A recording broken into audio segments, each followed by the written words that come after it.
Hola, soy Chelo. Con motivo del Día del Libro hemos decidido que os vamos a contar un cuento. Mi cuento se titula Una merienda con mis amigos.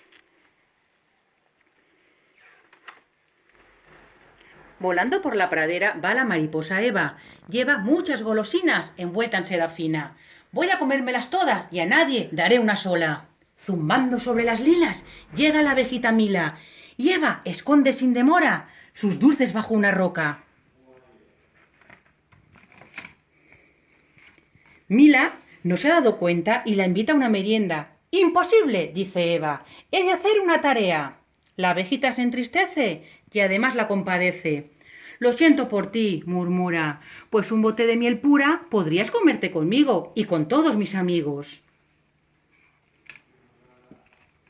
Sin soltar sus golosinas, Eva huye a una colina, donde abriendo su paquete va a empezar el banquete. Aparece entre las ramas la libélula Susana, que la invita, amable, a un picnic en el parque. He hecho unas mantecadas para ti y los camaradas. Eva no es generosa, sino egoísta y golosa. Solita quiere comerse lo que ha logrado traerse. El saltamontes Pepote llega pegando botes. He venido a invitarte a la merienda del parque, con un queso muy sabroso y unas galletas de coco.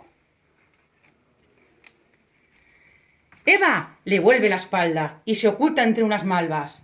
Muy tranquila en su rincón, piensa darse un atracón. Pero saliendo del parque, oye risas, cantos y bailes.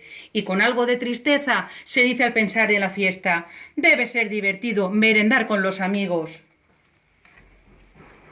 En la reunión se presenta muy sonriente y contenta y entrega sus golosinas envueltas en seda fina. Son para todos, concede, si me permitís que me quede. Y colorín colorado, este cuento se ha acabado.